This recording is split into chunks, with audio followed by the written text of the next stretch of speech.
السلام علیکم دوستو، جنگ انگورا یعنی بیٹل آف انقرہ نے صرف سلطان بایزید کا ہی خاتمہ نہیں کیا، بلکہ ایسا محسوس ہوتا تھا جیسے سلطنت عثمانیہ بھی پاش پاش ہو کر رہ گئی ہو۔ امیر تیمور نے ان تمام ترک امیروں کو جن کی ریاستیں سلطنت عثمانیہ میں ضم کر لی گئی تھیں، پھر سے ان کی حکومتوں پر بحال کر دیا۔ سلطان بایزید کو شکست دینے کے بعد امیر تیمور نے بروسا اور ازنیک پر حملہ کیا، لیکن یورپ میں کوئی ہم پلہ چیلنجر نہ ہونے کی وجہ سے چین پر یلغار کے لیے روانہ ہوئے۔ مشرقی ترکی کا زیادہ تر حصہ اب عثمانیوں کے ہاتھوں میں نہ رہا، اور جو علاقے باقی رہ گئے وہ تیموری لشکر کی لوٹ مار اور قتل و غارت گری کے بعد ویرانوں سا منظر پیش کرتے۔ دوسری طرف یورپ میں بھی سلطنت عثمانیہ کی حالت کوئی امید افزا نہ تھی۔ بلغاریہ، بوسنیا اور ولاچیا کی رعایا بغاوت پر آمادہ تھی، لیکن ان تمام تر حالات کے باوجود سلطنت عثمانیہ نے غیر معمولی قوت بقا کا ثبوت دیا، اور صرف 10-12 سال کی قلیل مدت میں عثمانیوں نے نہ صرف اپنے قدیم مقبوضات واپس لیے، بلکہ سلطنت عثمانیہ پہلے سے کہیں زیادہ طاقت کے ساتھ رونما ہوئی۔ یہ اس سلطنت پر اللہ تعالیٰ کی عظیم مہربانی اور اس کے شروعاتی حکمرانوں کی نیک نیتی کا نتیجہ تھا۔ سلطنت عثمانیہ کو اتنا نقصان امیر تیمور نے نہیں پہنچایا کہ جتنا بیٹل آف انقرہ کے بعد عثمانی شہزادوں کے درمیان ہونے والی خانہ جنگی نے کیا۔ سلطان بایزید کے 6 لڑکے تھے۔ پہلے تھے سلیمان پاشا، دوسرے تھے ارطغرل، تیسرے تھے موسیٰ، چوتھے تھے عیسیٰ، پانچویں تھے مصطفیٰ، چھٹے اور سب سے چھوٹے تھے محمد۔ ارطغرل کو امیر تیمور نے سیواس کی فتح کے دوران زندہ دفن کر دیا تھا، جبکہ سلطان بایزید کے 5 بیٹے بیٹل آف انقرہ میں اپنے والد کے ساتھ شامل ہوئے۔ موسیٰ اپنے والد کے ساتھ امیر تیمور کے ہاتھوں گرفتار ہوئے۔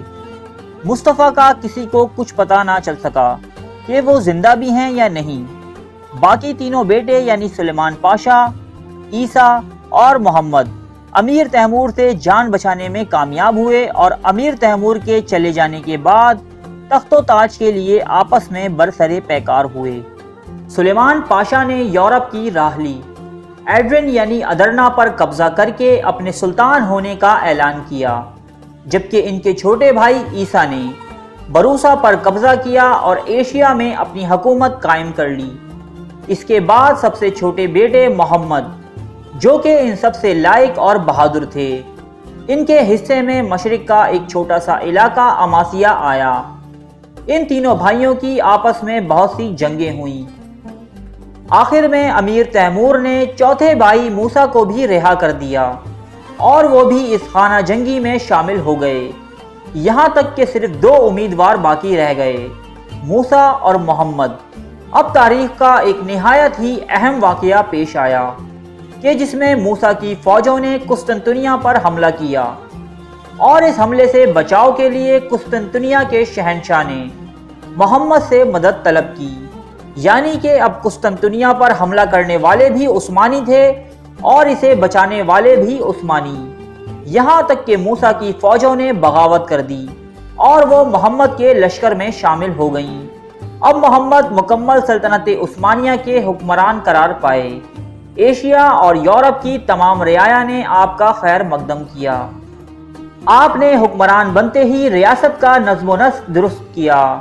جو ریاستیں سلطنت عثمانیہ سے باغی ہو گئی تھیں، انہیں واپس اپنی قلمرو میں شامل کیا۔ آپ نے 8 سال حکومت کی۔ آپ سلطنت عثمانیہ کے پہلے 10 حکمرانوں میں سے واحد حکمران ہیں کہ جن کے دور حکومت میں سلطنت میں توسیع نہیں ہوئی، لیکن آپ سے پہلے سلطنت عثمانیہ جس تباہی سے دوچار ہوئی تھی، آپ نے اس تباہی پر قابو پاتے ہوئے کسی ایک صوبے کو بھی سلطنت سے الگ نہ ہونے دیا۔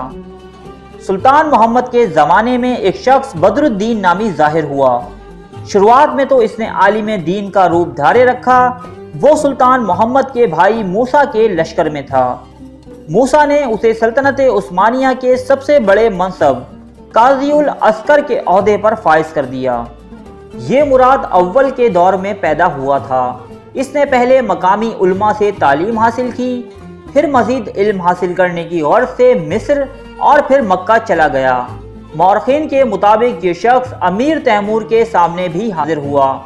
امیر تیمور چونکہ عالموں، فاضلوں اور شاعروں کی بہت عزت کیا کرتے، اس لیے اسے بھی بے پناہ دولت سے نوازا۔ موسیٰ کے دور تک قاضی العسکر کے عہدے پر فائز رہا، لیکن موسیٰ کے مرنے کے بعد اس نے ایک نئے اور فاسد مذہب کا پرچار شروع کر دیا۔ وہ مسلم اور غیر مسلم کے درمیان عقیدے میں کسی تفریق کا قائل نہیں تھا۔ اس نے شریعت کی کئی حرام چیزوں کو حلال کا درجہ دے دیا اور لوگوں میں خوب اپنے اس جھوٹے مذہب کی دعوت دینے لگا۔ اس کے خود ساختہ مذہب کے ماننے والوں کی تعداد ہزاروں میں ہو گئی۔ اس کا یہ مذہب دراصل یہودی ماسونی نظریے کی ایک شکل تھا، جسے آج کی دنیا میں ہم فری میسنز کے نام سے جانتے ہیں۔ فری میسن پر انشاءاللہ ہم اگلی ویڈیو میں تفصیلی معلومات پیش کریں گے۔ رومانیہ کے امیر سمیت اور بہت سے امیروں نے اس کی خوب امداد کی۔ اس کے علاوہ اسے یورپ کی بعض ریاستوں کی پشت پناہی بھی حاصل تھی۔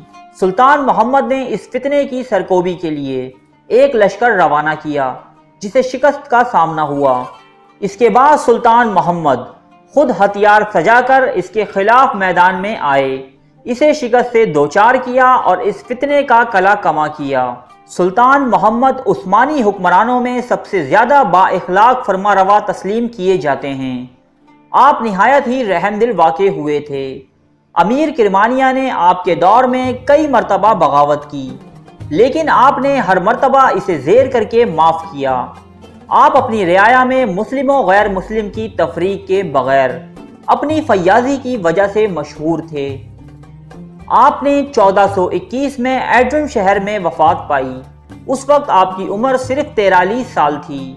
آپ کو سلطنت عثمانیہ کا دوسرا بانی بھی کہا جاتا ہے۔